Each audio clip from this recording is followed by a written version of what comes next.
Boa noite, pessoal. Boa noite. Roberto Mello aqui da Ufologia Express. E hoje, neste vídeo, nessa live de hoje, vamos falar sobre os homens de pretos com o professor Jefferson de Souza. O professor Jefferson hoje está com um pouco de dor na perna, então ele pediu para fazer a live até umas 10 e pouquinho, abrir para perguntas, para depois ele poder responder e descansar. Então, nesse tempo que vocês vão ouvir ele falar, eu vou pedir para vocês irem fazendo suas perguntas que eu vou selecionando aqui, tá bom? Antes, e o que eu vou pedir para vocês? Para vocês curtirem o vídeo, essa live, tá? Que é muito importante quando vocês curtem a live, tá? Então dá um likezinho, como diz o professor, deixa um likezinho e compartilha esse vídeo para quem você acha que seria interessante para essa pessoa ver, para a pessoa que se interessa por esse tipo de assunto, ou para um grupo do qual você faz parte. Isso vai ajudar muito, porque você fazendo isso e depois as pessoas que você indicou também fazerem isso, vai ajudar muito para que esse vídeo cresça e que o YouTube recomende para mais pessoas. Isso ajuda o canal muito, tá? O que eu ia mostrar para vocês aqui, para alguém que já conhece, ó, a caneca do professor, ó, a caneca do professor. E aqui tá escrito, deixa um likezinho. Tá vendo aqui, ó? É a caneca do professor. Então, como que faz para você ganhar, para você ter uma caneca dessa? Você comprando os áudios do professor, que o link está aqui na descrição embaixo ou no topo do chat, tá?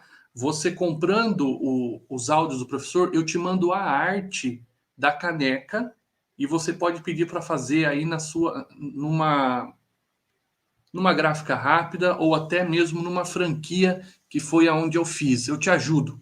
Se você comprar os áudios, eu te ajudo para você achar um lugar para você ter a sua caneca do professor aqui, ó. Deixa um likezinho. Deixa eu até tomar uma água aqui. Tá? Então eu vou chamar o professor, tá bom? Não esqueça de deixar seu like, que é muito importante. Nós agora temos monetização no canal, então se você quiser contribuir com o canal, agora nós temos a opção de você mandar super chat e super stickers, tá bom? Isso ajuda bastante o canal e faz ele crescer. Então vou chamar aqui o professor Jefferson para falar aqui sobre os homens de preto. Boa noite, professor. Boa noite para vocês. Aqui, saudações desde o Paraná. A gente está hoje para uma live bem interessante, de um assunto que é bem controversial. Eu tenho que tomar muito cuidado com o que eu estou dizendo, porque o YouTube não gosta que eu diga certas palavras ou certas situações que estão relacionadas aos homens de preto. E então eu estou como que pisando em ovos aqui, porque eu quero contar para vocês exatamente o que eles fazem, mas eu não posso ser descritivo em detalhes, senão o YouTube vai dizer alguma coisa e não vai gostar. Porque a coisa é um pouquinho mais complicada. Eles não simplesmente vão e assustam as pessoas, eles fazem coisas piores. E professor, tem caneca aí também? Ah, mas está aqui minha canequinha? Como é que não? Aqui essa aqui é a canequinha. Aqui É a a canequinha tacinha. aqui. Uhum. Ah lá, legal, gente. Tomando Então um chazinho. Legal, muito bom. Então, professor, como o nosso tempo hoje é curto, eu já vou abrir para o senhor começar a falar, tá bom? Uhum. E eu quero agradecer a presença de todos que já estão deixando o seu boa noite aqui no chat. Boa noite a todos vocês que estão deixando aqui no chat. Eu vou deixar o professor falar, porque o nosso tempo hoje aqui é curto, tá bom, gente? Então, professor, pode começar aí, fica à vontade. Muito bem. O que a gente sabe sobre os homens de preto? Eles estão relacionados diretamente com a intimidação de testemunhas de eventos relacionados a alienígenas. E notem que eu digo alienígenas, não extraterrestres, porque às vezes aparece não é exatamente terrestre, mas são alienígenas, são seres de outros mundos, mas apenas que são configurações diferentes, quer dizer que nem tudo são extraterrestres. A gente toma e coloca todos os gatos no mesmo saco e diz que tudo é extraterrestre, e não é. Existem classificações diferentes para isso. Vocês têm os extraterrestres, que são os habitantes de fora desse planeta, que estão no mesmo plano dimensional que a gente, de uma pletora de civilizações enormes. Temos pelo menos aí umas 200 delas capazes de viajar entre estrelas e que nos visitem especificamente a Terra, e não existem 4 grupos específicos que se dividem em várias espécies e várias civilizações, não uma, nem duas, nem três, mas dezenas de civilizações distintas, ok? Então, o primeiro grupo considerado com a Federação, o segundo grupo são os rebeldes, que são outros alienígenas que têm suas civilizações, são extraterrestres, que têm suas civilizações aqui no nosso universo.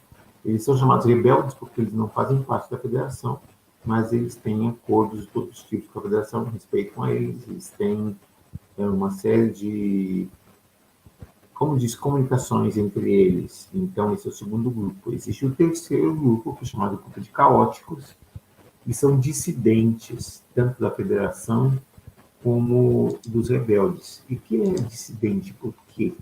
Porque eles não estão de acordo com a forma que a Federação trata os humanos. A Federação trata os humanos respeitando a nossa idiosincrásia, respeitando os nossos valores de ética e moral, e tem um processo de não interferência direta, mas indireta. Então, a Federação dos Rebeldes estaria por trás dos contatos. Os caóticos, por não estarem de acordo disso, eles imaginam que, por eles serem superiores tecnologicamente aos humanos, eles deviam tomar uma posição mais forte. Então, por isso que eles são responsáveis pelas abduções e mutilações, tanto de gado como até pessoas. E temos um quarto grupo, que se sabe muito pouco sobre ele, que chamam os outros. E os outros seriam visitantes transgalácticos, ou seja, eles não são originais da nossa galáxia, Via Láctea. Eles viriam da galáxia de Andrômeda, que é a maior galáxia dentro do grupo local de galáxias onde a gente vive. E são mais ou menos 3 dezenas de galáxias. Então, a gente tem Andrômeda, tem a Via Láctea, que é a segunda maior. Logo depois temos o Triângulo, temos Sagitários, depois uma série de outras galáxias pequenas. Mas os outros pouco coisa sabem sobre eles, apenas que eles têm essas naves gigantes, tão grandes que são do tamanho de planetas. E algumas delas foram fotografadas perto do Sol, recolhendo plasma, e disso que eles dão energia às suas naves. E o mais interessante sobre isso é o fato de que um vai pensar, mas espera um momentinho, se tu tem uma nave do tamanho do planeta e tu vai passear no meio de um sistema estelar, tu vai arrebentar com a gravidade e as órbitas dos planetas, criando um caos terrível que também é a tua destruição. Então, por que não passa isso? Porque se essas pessoas têm tecnologias capazes de criar uma nave do tamanho de um planeta, se tem tecnologia de fazer essa nave viajar de uma galáxia a outra galáxia, eles também têm tecnologia para evitar esse tipo de problema. Então, eles fazem duas coisas. Número 1, eles escondem os traços gravimétricos, dessa forma não interferindo com a rotação e com as órbitas planetárias da Via aqui do Sistema Solar. E também eles são capazes de criar elementos que esconderiam eles de visores ópticos, como telescópios, radiotelescópios, e tudo isso. São questões de detectores de radiação gravimétricos. Tudo isso aí, então, eles são parte do processo. Mas não vamos de onde estamos falando. O assunto de hoje são os homens de preto. Então, aonde que se escuta mais ou menos que se falam dos primeiros relatos de homens de preto? tá? Mesmo que publicamente os homens de preto vão aparecer nos anos 50, em verdade, eles estão na ativa desde 47. E por que 47? Foi em dezembro de 47 quando se criou a Central Intelligence Agency, a Agência Central de Inteligência Norte-Americana. O que tem que ver isso com os homens de preto? Porque pelo menos a parte humana deles, os homens de preto não são, nem todos são humanos. Existe também um processo de hibridização no meio disso. Eles são característicos pelo fato de usarem essas roupas sóbrias, compreende o seu terno, sua gravata e não chapéu. Na época, como eles usavam, todos negros, tá? Todos pretos. E carros também da mesma cor, pretos, e tudo isso, não associando essa cultura. E eles são famosos porque eles iam, quando a pessoa tinha um avistamento, eles iam, passavam atrás da pessoa e conseguiam convencer a pessoa que ela não deveria abertamente falar isso ou teria repercussões. Ou seja, ameaçavam as pessoas. E os dados que eu tenho sobre eles fizeram muito mais que somente ameaçar. Algumas vezes eles foram até mais além disso. Não posso falar exatamente o que eu estou falando, porque vocês imaginam o que eu estou dizendo. Eu não quero que o YouTube... porque eles têm aqui um algoritmo que escuta certas palavras e reage a elas. Então, por isso que eu tenho que ser com muito cuidado com as palavras que eu estou usando. Ok? Mas o mais importante dos homens de preto é o seguinte: eles só começaram a aparecer, tá, com os famosos óculos escuros a partir dos anos 60.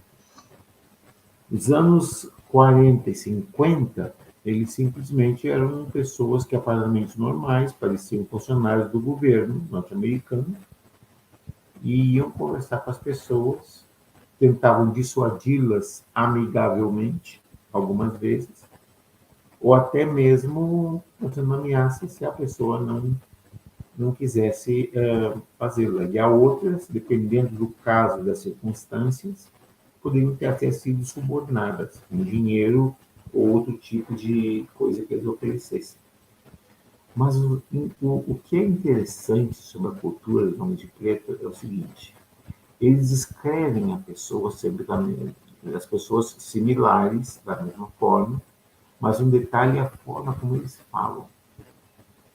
Eles se expressam usando um inglês perfeitamente correto, sem o uso de qualquer gíria e tendo muita ênfase, às vezes, nas coisas que dizem. São pessoas que são totalmente profissionais e se vê que, de certa forma, perigosas. Eles não podem, como é que a pessoa pode ser perigosa? Não estar dizendo nada, fazendo nada para ser perigoso, porque a forma como eles falam, eles deixam mensagens entre linhas, onde a pessoa então fica, ops, essa pessoa está falando sério. Você sabia que até aqui no Brasil eles já apareceram? Várias vezes aqui no Brasil, em vários casos.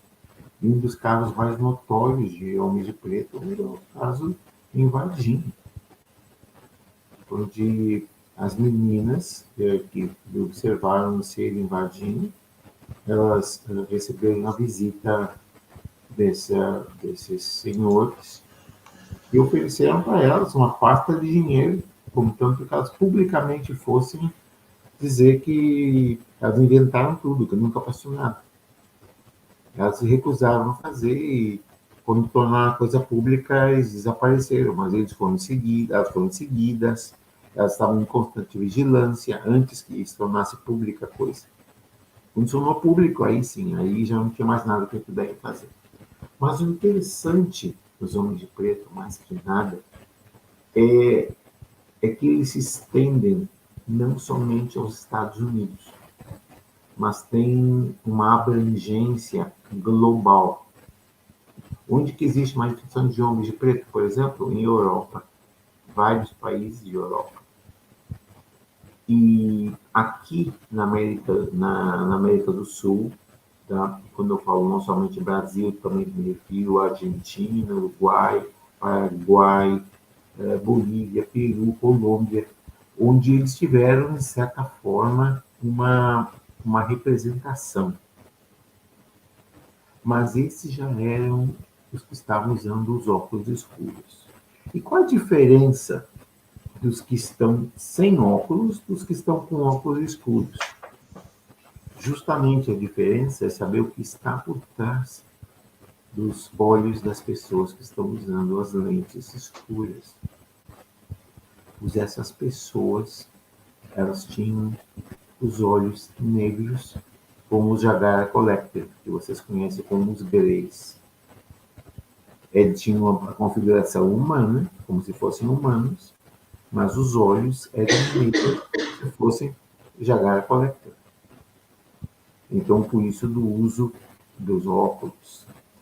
Depois se notou o acento do inglês que eles falavam.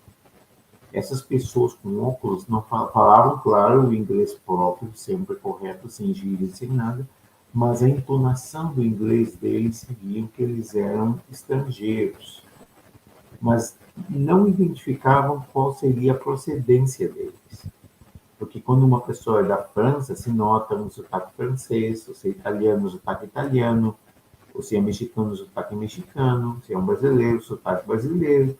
Mas a pessoa tinha um sotaque que não era identificável. Estava ali, pelo não estava. Então sabemos que eram estrangeiros falando isso. Outra coisa também famosa, se vocês viram os filmes dos Homens de Preto, que são comédias de ação e tudo isso, mas tem um equipamento que eles estão usando. Um deles é aquela que parece uma caneta que chama-se o Neuralizer, que põe aquela luz, aquele flash, e quando a pessoa olha aquela luz, ela se esquece de tudo. O CIA rodou um programa chamado MK Ultra, Mind Killer. Esse programa MK Ultra era baseado em duas áreas. Uma era RHIC, que quer dizer Remote Hypnotic Implantation Control, que é controle hipnótico por implantação, tá? Onde eles podiam implantar falsas memórias nas pessoas. Elas podiam confundir as coisas que elas viram, ou então, às vezes, até se esquecer o que viram. Então, mas não funcionava com todas as pessoas. Funcionava com algumas pessoas, com a maioria das pessoas, para nem com todas. E o outro que eles usavam era o EDOM, que isso quer dizer Electronic Dissolution of Memory, tá? Que é mais ou menos um apagador de memória seleta. De acordo com a informação dada, eles eram capazes de fazer um mapeamento de memória. Como é que se faz o mapeamento de memória? A gente tem que entender o princípio do que é a memória. A memória neuroquímica está entrelaçada diretamente ao sistema neuronal humano. Então, como que funciona isso? Da seguinte forma: quando a pessoa quer lembrar-se de algo, ela ativa um sistema interior que vai buscar a informação que está estocada dentro do sistema do córtex neuronal humano. E a partir daí, ela tem acesso a essa informação sensorial de memória. Mas agora, como que eles mapeiam isso? Eles fazem o seguinte: eles têm que fazer uma triangulação. Como é feita essa triangulação? Eles têm que ver, por exemplo, recentemente, quais são as memórias que têm mais atividade neuronal da pessoa. Então, eles tomam dos últimos 4 dias. E eles vão ver, tem um equipamento especial que decodifica, é como um eletroencefalograma, mas não exatamente isso, é outra coisa, um outro princípio. Mas ele vai ver onde ele reagiu fortemente, onde a pessoa teve um trauma. Então, esse trauma é causado porque elas viram algo que era diferente do que normalmente veem. Então, a partir daí, eles são capazes de fazer um mapeamento por triangulação. Então, eles vão sabendo exatamente aonde que eles têm que colocar o IDOM para que o IDOM borre aquela memória. A memória pode ser borrada do consciente, mas nunca vai ser borrada do inconsciente. Então, o que passa? Quando está no subconsciente humano, no inconsciente humano, e a pessoa faz uma hipnose regressiva, ela é capaz, então, de reconectar com aquela memória. Porque é como a gente faz com o computador. Quando você vai e apaga no computador, você apagou da parte principal, mas a informação continua no computador. Apenas que ela vai para o fundo do hard drive. Mas está ali. Se você tem um programa de recolhimento de informação, você tem acesso a essa memória que foi apagada. Pois a mesma coisa funciona com o cérebro humano. E eles são capazes de usar esse tipo de informação. Muito bem, se eles são híbridos e eles estão conectados supostamente ao chamado poder por trás do poder, ou seja, a esse grupo de pessoas que não fazem parte do poder legítimo de uma nação, ou seja, não fizeram uma votação para eles, eles não têm supervisão do Congresso, nem do presidente, nem de nenhum dos diretores das agências que eles trabalham, mas recebem suas ordens de um cabal de pessoas que justamente é o que estão puxando as cordinhas internacionalmente, não somente nos Estados Unidos da América, ou uma série de outros países. Então, em função disso, é que justamente se vê que esses homens de preto estão obedecendo a essas suborganizações que não têm um nome determinado, mas têm uma função determinada. Qual é a função deles? É o controle de informação, tá, sobre o tema de alienígenas. Não somente com extraterrestres, mas qualquer coisa de origem alienígena. Seja um transdimensional, seja um metaterrestre, que é um ser de energia, e muitas vezes a gente vê naves por aí, pensa que são naves e não são seres vivos. Pode ser, no caso, ultraterrestres, que são crononautas transdimensionais, ou seja, viajantes do tempo de outras dimensões, e segundo o paradoxo das equações espaço-temporais, a física quântica explica que não pode retornar na tua própria linha de tempo. Se tu fizesse isso, tu alteraria e destruiria o presente da onde tu saiu, criando uma linha de tempo alternada. Mas, nesse caso, os cosmonautas são viajantes de outros universos que acessam a esse universo que seria o equivalente ao passado deles. Então, eles são exploradores do passado. Tá? Tem a questão dos intraterrestres, que são esses seres que são resultantes de uma série de civilizações antigas, tá? Dos tempos de Mu, Lemúria, Atlântida, e até uns que são predecessores a isso. Ultimamente vocês têm escutado digamos que o grande assunto da famosa Ratanabá, a cidade do Amazonas, considerada a capital do mundo, tudo isso. Mas se lembra que o Amazonas tem uma série de cidades que estão nesse mesmo nível. Por exemplo, a Cacor. A Cacor foi uma cidade que foi estudada por arqueólogo Rodão Pires Brandão, que foi, ele já morreu, mas ficam os estudos dessa civilização avançada que seriam de descendentes alienígenas. Existem grupos que estão estudando a Ratanabá e certamente encontraram evidências que sugerem que essa civilização deixou essas cidades interiores, se falam de túneis e tudo isso que estão conectados aí. Então, por que entra os homens de preto com esse estudo dessas cidades amazônicas?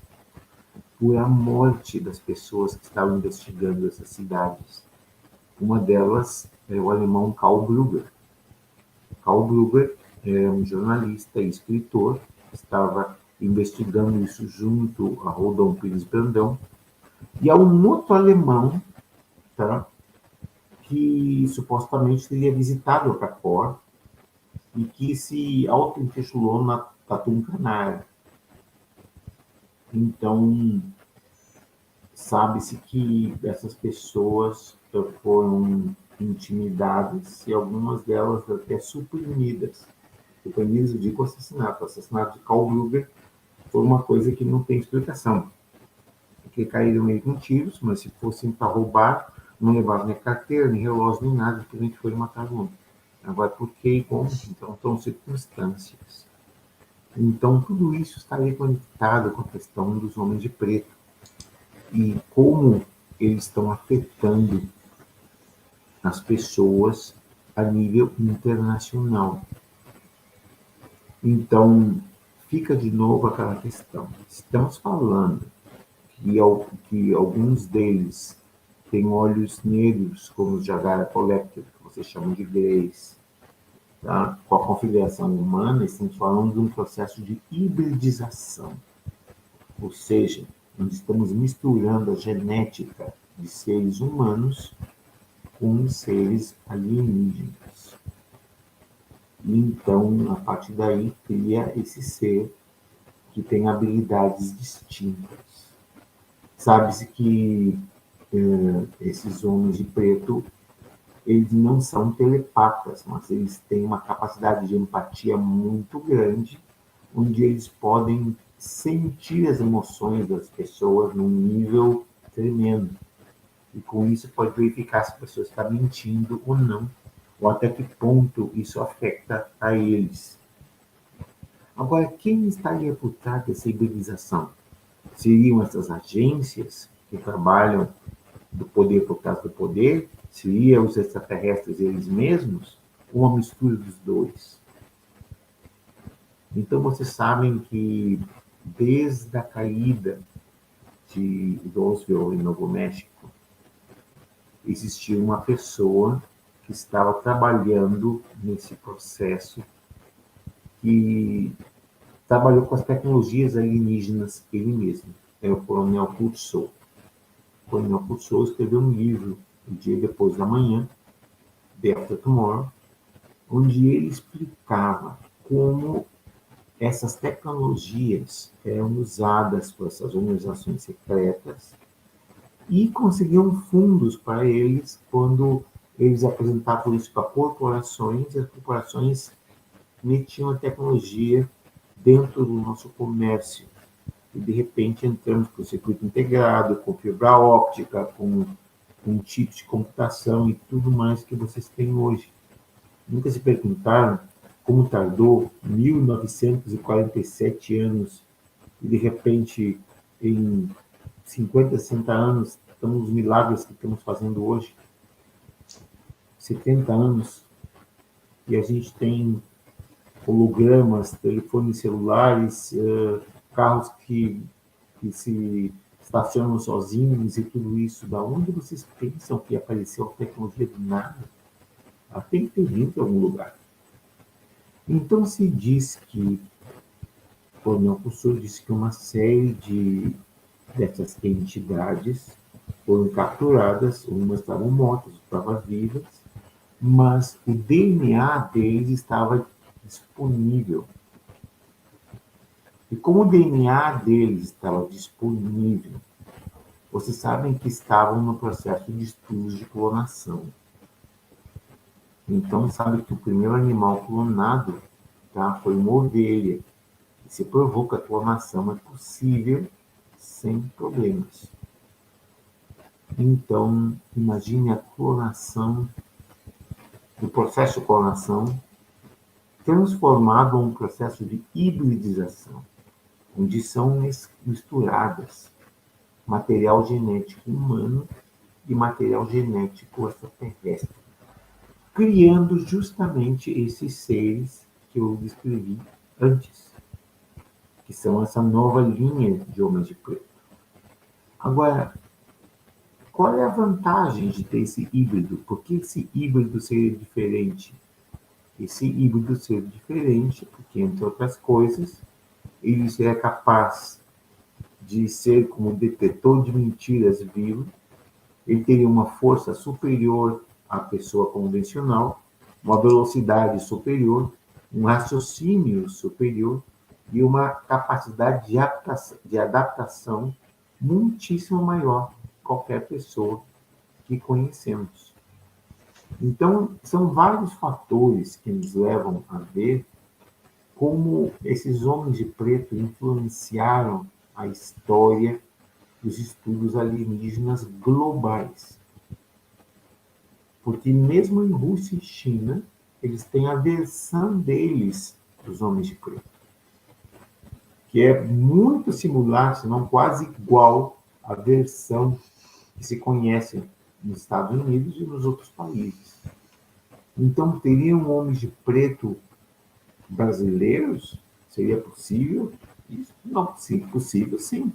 Especialmente se você parar para pensar que foi que eles agarraram no Rio de Janeiro, logo depois da Segunda Guerra Mundial. Joseph Mengele.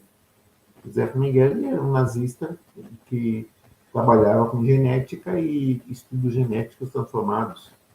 Tanto que houve um escritor que fez um trabalho baseado no trabalho secreto do Dr. Mengele, que chamava-se Ira Levin, e esse Ira Levin escreveu esse livro chamado As Crianças do Brasil, Children of Brazil.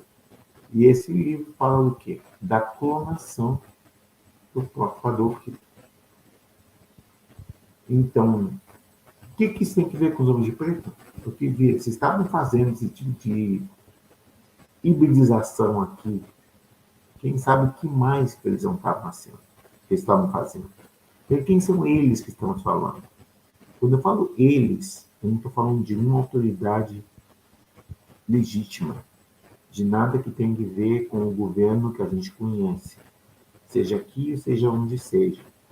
Eu estou falando dessas organizações clandestinas que estão, sem dúvida nenhuma, recebendo um apoio tanto econômico como um apoio tecnológico, tá? De grupos que poderiam ser de origem reptiliana, que podiam ser dissidentes caóticos, podiam ser várias razões. Então, a história dos homens de preto nos deixa uma lição. A lição de que temos que ter a convicção de fazermos as coisas, mas temos que ter a cautela de como fazemos. Porque os homens de preto são responsáveis também pela eliminação de pessoas. Dou um exemplo para vocês. William Cooper escreveu um livro chamado Beyond the Pale Horse, que é mais além do cavalo branco, onde ele vai diretamente dando nomes, pessoas, lugares, tudo isso. Depois que esse livro saiu, pois automaticamente William Cooper foi exterminado. Então vejam, todos são detalhes que têm que ser levados em conta, são detalhes que têm que ser revistos. Mas ninguém pode negar a existência dos homens de preto a nível mundial, não a nível norte-americano somente. Quer dizer que se faz. Então se pergunta, seria como nos filmes? Então eles têm acesso a tecnologias superiores? Sem dúvida nenhuma, eles têm. Então existe o que? Eles falam que eles fazem faturamento da Terra para controle alienígena, tudo isso? Não. Eles fazem controle de informação sobre alienígenas. Mas eles não são como os do filme, que estão ali com aquela organização, com uma série de outros alienígenas ali, controlando o que é legal e o que não é legal e tudo isso. Quer dizer que, então, a história não somente é mais complicada, como se torna bem mais complexa em tudo isso. Ok? Roberto, eu vou te deixar, então, um momentinho para te dar um recado e depois voltamos com perguntas. Tá bom, professor, vou dar o recadinho aqui. Nós já temos 8 perguntas. Então, pessoal, se vocês tiverem mais perguntas, pode ir passando aí que já vou abrir para as perguntas, tá bom? É o seguinte, gente. Vocês sabem da condição do professor, como que ele está sobrevivendo aí, vivendo, né? Não tem renda. e ele depende de alguns trabalhos pessoais para poder ter dinheiro, para pagar aluguel, ter o que comer, pagar água, luz, internet, né? Então, da forma que eu consigo ajudar ele é fazendo a distribuição dos áudios. Então, como que faz? Como que funciona? Você compra os áudios, eu envio para você, eu envio para você por e-mail e você escuta os áudios. Eu tenho áudios que é de abril e tenho áudios que são de maio. Já é a segunda etapa dos áudios. Então, quem comprou os de abril já pode comprar os áudios de maio. E quem ainda não comprou, começa pelos de abril. São 25 áudios com 2 horas e 45 minutos de áudio. Tá? É um preço de R$ 47,90 e o link está aqui na descrição do vídeo. Tá bom? Então, você comprando os áudios, o que você vai ganhar? Além dos áudios, tá? Você vai ganhar aqui, ó. No caso, 15 aqui são 15 por causa dos áudios de maio, tá? Mas se você comprar os áudios que são de abril também, que são 25, você vai ganhar a arte para poder fazer a sua caneca do professor Jefferson. E dia 18/6 nós vamos fazer uma live com as pessoas que compram, que ajudam o professor comprando os áudios e os materiais dele, tá? E falando em materiais, o guia que ele pediu para ser digitado e colocado em padrão de PDF, em forma de e-book, já está quase pronto. É mais um produto que o professor vai poder oferecer para poder ter uma renda. Então, ele vem aqui passar para a gente informações de graça, né? E você que está aí desse lado, no conforto da sua casa, pode contribuir com essas informações com o professor comprando os áudios dele, que vai ajudar muito, tá? Uma pessoa que compra já ajuda muito, tá? Então, se você puder fazer essa contribuição com o professor, o link está no topo da descrição do chat ao vivo e também aqui embaixo na descrição do vídeo, tá? Eu recebo uma comunicação, eu sei quem comprou, porque quando você compra, tem que receber, você tem que colocar o seu e-mail, coloca o seu e-mail certinho que eu vou enviar os áudios para você, tá bom?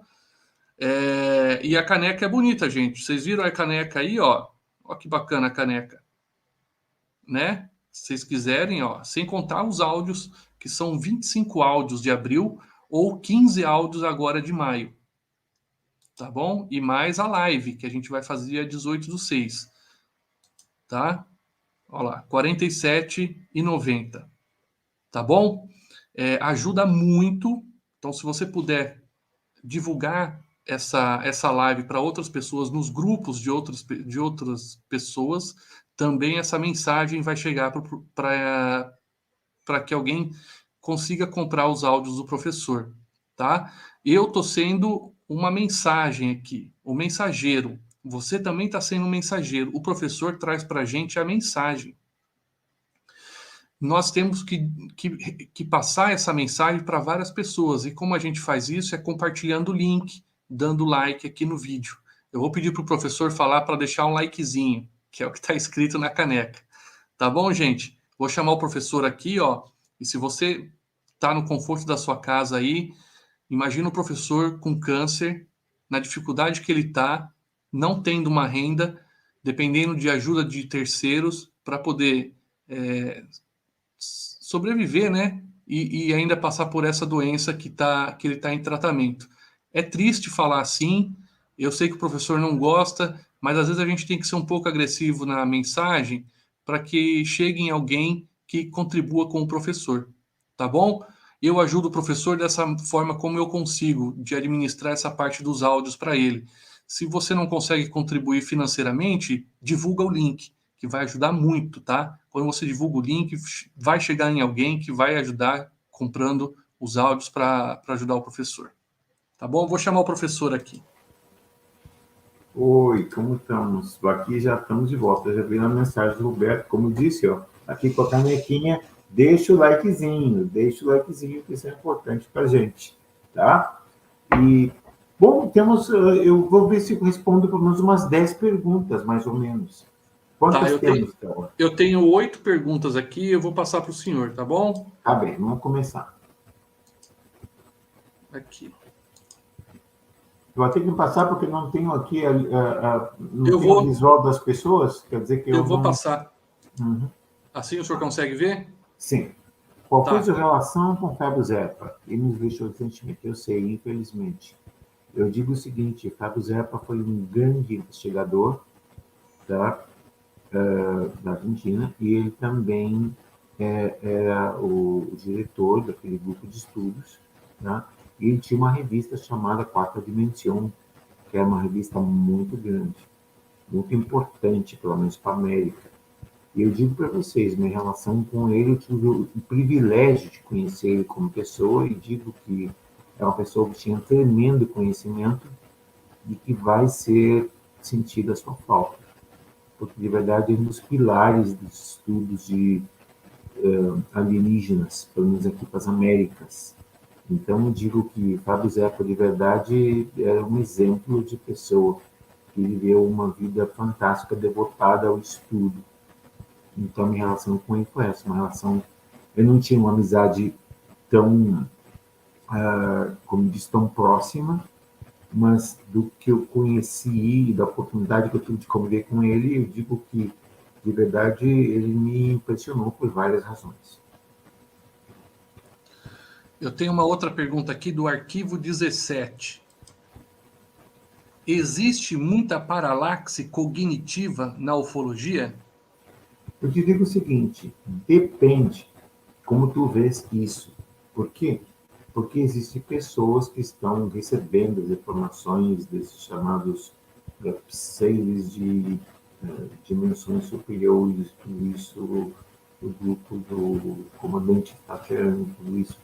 Então, eu diria que no caso da palavra cognitiva na ufologia, tá, onde essas pessoas têm essa percepção, tá, que comporta informação de vários fundos, eu diria que eu pessoalmente, tá, penso que tem um número moderado, mas a ufologia convencional, a ufologia científica, é a que está liderando os termos aqui. Mas eu penso o seguinte, que a parte cognitiva te dá a capacidade de esterilizar a informação, abrangendo outros níveis em dimensões etéreas superiores. Assim, existe. Tem outra pergunta aqui da Christian Mazembe. O exército brasileiro tem acordos, conhecimento dos alienígenas? Diretamente dos alienígenas, não. O governo brasileiro tem acordos com os norte-americanos, mais que nada, que esse sim tem uma relação direta com alienígenas. Eu acho que o Brasil tem uma relação direta com alienígenas oficialmente ou não oficialmente, não se conhece isso. Não, para mim, não. Pergunta do Ideia Silva. Quais os poderes mentais dos MIBs? Tá? Os homens de negro, os homens de preto, como dizem, tá? Eles são capazes de acessar a mente humana, mas não a um nível de telepatia. Eles fazem com um forte sistema de empática neuronal. A empática neuronal te permite, em outras coisas, acessar teu estado emocional naquele momento e, com isso, pode detectar, entre outras coisas, se existe a mentira ou não do que eles estão dizendo. E são padrões que eles notam quando verificam isso.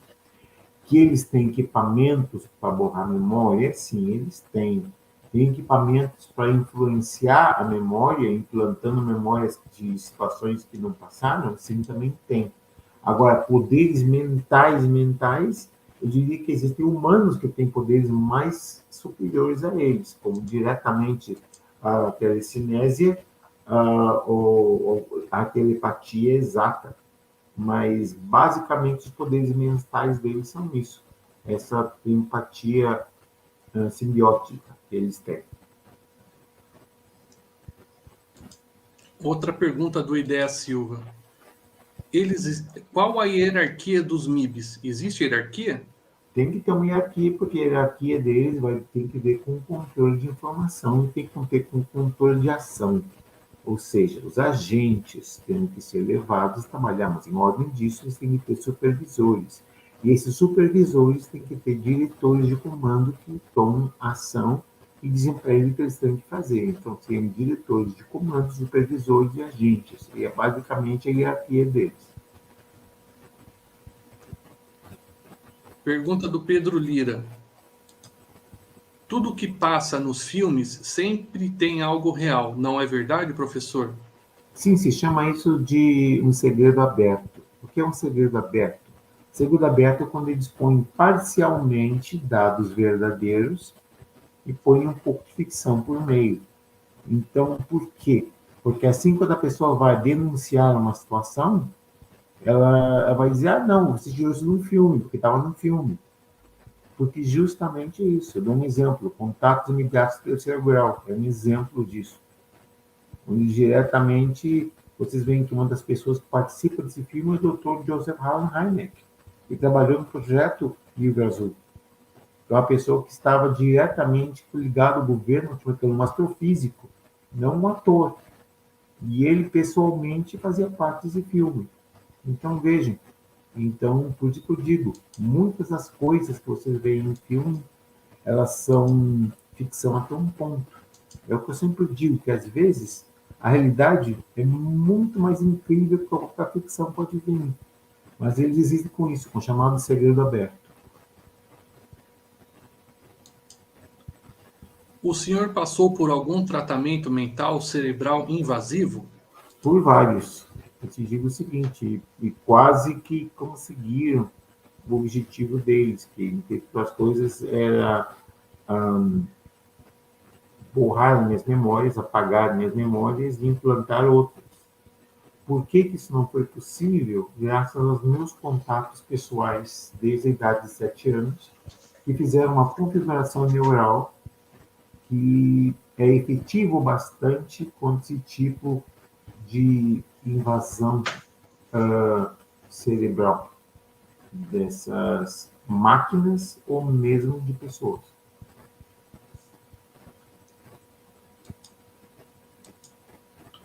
Pedro Lira. Professor, o que o senhor pode falar sobre o que Bob Lazar falou que viu naves e até tentou a tecnologia reversa em um propulsor alienígena? Tá. Bob Lazar trabalhava na S4, o setor 4, conectado à Área 51. Fazia parte do processo Dreamland, que fica dentro da base Nellis, em Arizona. Perdão, em Nevada. Isso é em Nevada que nós falamos. Terras após Las Vegas. Então, eu diria o seguinte, Bob Lazar foi controversial por várias razões, porque ele trabalhou nesses projetos e quando foi proclamar publicamente que trabalhou, não se encontravam nem encontravam nada que conectasse ele com lá, até que se descobriu que, de verdade, ele trabalhou lá. O nome dele estava num diretório, que um dos poucos que eles esqueceram de apagar o nome dele dali. Então, aí se viu que, de verdade, ele estava trabalhando nisso. Então, ele dizia que tinha um chamado modelo esportivo, que era uma nave de retroengenharia. Como funciona a retroengenharia? Eles tomam a configuração da nave e a reproduzem a nave usando materiais terrestres, mas com a mesma configuração usada pelos alienígenas, o que resulta em dois problemas. Número um, tá? Com a integridade estrutural do veículo, porque o veículo é feito de metal que não existe na Terra. E por mais que tu botava alóis de titânio e compressado e alguma coisa parecida, nunca chegava àquele nível de integridade que tinha a nave alienígena. E a outra é o sistema energético dela, ou seja, a energia providenciada pelos alienígenas vinha de certos cristais. E esses cristais, então, eram a fonte de energia da nave. E esses cristais, por não serem cristais terrestres, não havia forma de produzi-los. Então, não havia muitas naves até com reatores que eram fotônicos, iônicos, quânticos, atômicos, mas nunca chegaram à reconstrução daquele tipo específico. Então, sabe-se que algumas naves feitas humanas, tá? Dou um exemplo para vocês. O TR, o chamada nave triangular, que é feito com a companhia Lockheed International, uma divisão deles, Skunk Works. Essa nave, ela utiliza energia dos cristais tirados, mas ele só pode produzir 2 ou 3 TRs que têm essa possibilidade. Com isso, eles podem fazer várias coisas. Eles têm um processo e tem um campo energético ao redor da nave, tu pode tentar disparar o que seja, não agarra a nave. E quando eles põem no máximo, a nave não reflete a luz, mas absorve a luz, fazendo a nave se tornar invisível. Então, eles têm o modelo TR Astra, que são chamados caças orbitais, que são triângulos pequenininhos, e tem os porta-aviões triangulares grandes. Então, existem naves que você está vendo, que você pensa que são triângulos extraterrestres, e não são. São feitos aqui. Agora, a diferença é o nível energético usado para que a nave se possa mover como nave. Ana Lúcia Leite. Professor, algum dia saberemos toda a verdade? Eu não sei se toda a verdade, mas bastante verdade estão saindo, cada dia sai mais.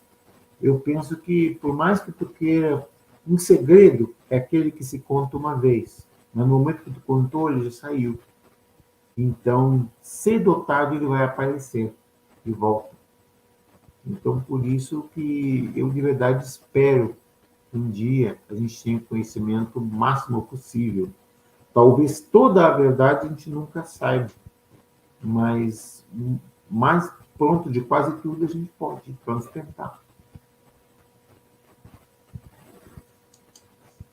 Pepeu Palala. Será que os intergalácticos não usem naves do tamanho de planetas, que sejam planetas mesmo com algum tipo de forma de locomoção? Se tu fizesse isso com um planeta, tem que ver o seguinte, a integridade estrutural do planeta. Ou seja, uma coisa é que tu vê a composição geológica do planeta. Será que ele suportaria, mesmo que tivesse escudos de energia protegendo ele com campos de força, e tivesse propulsores gravitacionais que pudessem movê-lo de um lugar a outro? Quer dizer que a ideia seria muito mais prática e fácil de fazer se pudéssemos fazer isso, vamos uma central energética que criava um campo de força ao redor do planeta e outro que seria para desplaçamento do planeta. Mas, ao mesmo tempo, tu não poderia fazer isso entrar num portal. Se fizesse isso entrar num portal, destruir a integridade integral do planeta e podia explodir. Então, essa é a razão deles fazerem essas naves, porque a estrutura da nave é distinta. Então, ele tem uma questão da fuselagem, que é especificamente feita de metais que podem aguentar esse tipo de tensão energética, tá? Que é distinto do sistema geológico que pode ser afetado a qualquer momento. Mas, possivelmente, sim, seria capaz de fazer um planeta se mover, mas não como uma nave. Vicente L.S. Barbato. O nosso ministro Marcos Pontes poderia estar omitindo algumas coisas referentes à NASA? Eles estão omitindo várias coisas referentes à NASA. Não uma só, nem duas, várias coisas. Por que vocês pensam que a NASA agora mudou de política? Antes a NASA negava terminantemente a existência de alienígenas. E agora a NASA está não somente enforçando esses estudos, como justamente está até trabalhando com certos ufólogos. Então eu digo o seguinte, muita coisa que esse ministro está omitindo, ele saberá por quê. Pergunta do arquivo 17. Por que tem pessoas que veem a ufologia de forma subsaariana? Eu digo o seguinte, primeiro que eu não gosto do termo ufologia, porque ufologia, para mim, significa o estudo de objetos voadores não identificados, que já nem mais é usado nos Estados Unidos, eles usam UAPs, que são fenômenos aéreos não identificados, porque eles estão se aproximando de um processo que eles sabem que a origem é alienígena, tá? E eles têm já uma ideia do que estamos falando, ou seja, qual é o tipo de civilização que estamos trabalhando, a configuração do veículo, a tecnologia usada no veículo, a assinatura do veículo, a frequência energética usada, quer dizer que tem vários fatores. Então, eu diria o seguinte, outros dizem que até a ufologia está sendo controlada, tá, por esse poder, por trás do poder, onde eles produzem certas informações que vão para o lado do que eles querem. Mas eu diria o seguinte, o problema da ufologia é esse, é ser não identificado. No momento que você começa a identificar e a usar os fatores, tudo vai mudar.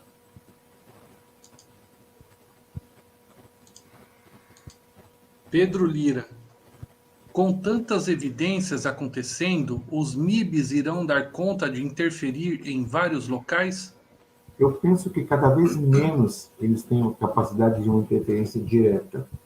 Já desde que passamos nos anos 2010, eu diria, as coisas já começaram a mudar. E agora, em 2020 para diante, mais ainda. Então, eu penso que a influência deles está ficando cada vez menor e menor. Mas não quer dizer que eles não estejam aí, eles estão, mas atuando de uma forma indireta dessa vez.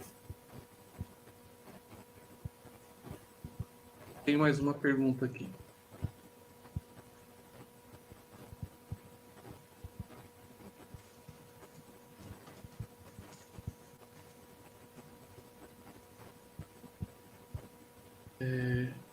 Aqui. Eu perguntei, tá, professor? É porque eu já sei a resposta, mas as pessoas às vezes não sabem. O professor Jefferson já teve contato com os homens de preto? Infelizmente. Infelizmente, quando estava nos Estados Unidos. E não foi não foi algo que eu recomendo a ninguém. Foi bem complicado. Verdade, muito difícil, até doloroso. Pedro Lira.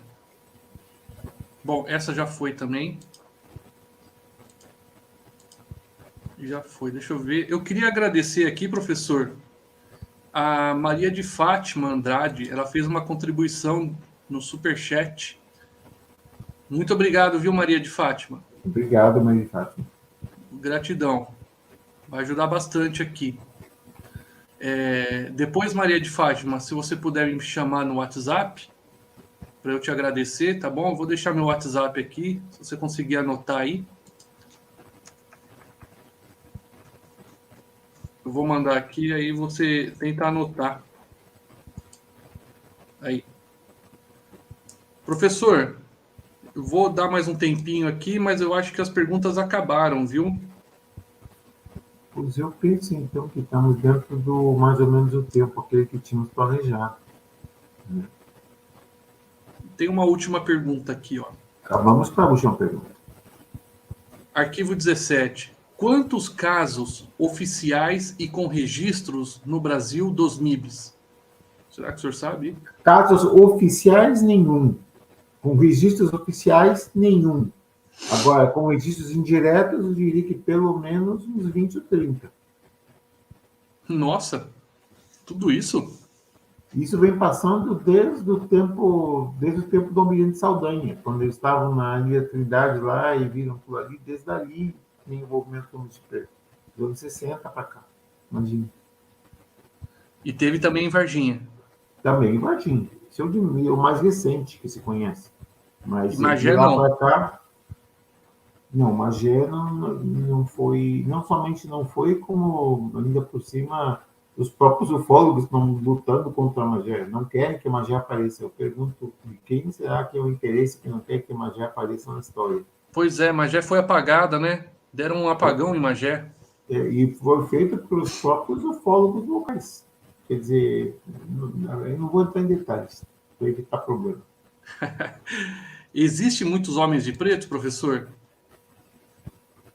Estamos falando de quantidade, como difícil dizer uma quantidade de quantos eles existem, mas eu diria que é um número pequeno. Não creio que existam mais de 100 deles. Ah, nem entendi. Bom, pessoal, chegamos aí a 1 hora que eu tinha combinado com o professor aqui, de live. Eu quero agradecer a todos vocês por terem participado, agradecer ao professor pela sua visita aqui, né, para a gente prestigiá-lo aqui. E o que eu queria falar é o seguinte: nós temos já outras lives agendadas. Então, se vocês quiserem ver as próximas lives, já está no site, no canal da Ufologia Express, tá? E assim que possível, eu vou marcar de novo com o professor Jefferson. Se possível também, eu vou ver se eu consigo mais cedo. Né, Ah, professor? seria tão bom se fosse mais cedo. Oh, meu É, Deus, que beleza seria. a, Nove a e do meia para dia, mim. a do dia 18, que é Uhum, a live de quem comprar os áudios, eu vou uhum. tentar fazer mais cedo, Ai, que bom que seria. Olha, tá? ajuda, porque É, chega essa horinha aqui, começa a dar o efeito do remédio, já viu como é que é. Só por curiosidade, o senhor chegou a conhecer uma pessoa chamada Raul Pascoal? Não. Ah, É não, tá bom. brasileiro? Brasileiro. Não, infelizmente não conheci. Te lembra que eu retornei ao Brasil em 2019. É, mas tá bom, tudo bem. Então, gente, muito obrigado pela presença de todos vocês, tá? Professor, obrigado mais uma vez. A gente mantém contato pelo WhatsApp, Estamos aqui à né? disposição para vocês. Estamos continuando sempre, como disse o Roberto, venham ver as lives e tem um material interessantíssimo, com outros convidados, uma coisa muito boa que vai ser produtiva para todos vocês. E a gente retorna quando seja possível. Tem a nossa live privada para as pessoas que compraram os vídeos e a canequinha. E independente disso, temos aqui outras lives que a gente vai fazer futuramente, tá? Mas vamos prestigiar o Ufologia Express. Deixem um likezinho, por favor, não se esqueçam, não custa nada, apertar um botãozinho aí já está, tá? Subscrevam o canal, aqueles que não são subscritos ainda, e tem um sininho aí que ninguém usa para nada, pois apertem o sininho e põe na opção todas, que assim o YouTube vai Isso. ver que isso importa para as pessoas, tá bem? Ative o sininho, que é muito importante o sininho. Isso mesmo, tá? E deixo para vocês uma boa noite, tá? Namastê. Namastê, professor. Boa noite a todos, mais uma vez. Semana que vem a gente volta aqui, 9h30. Um abraço.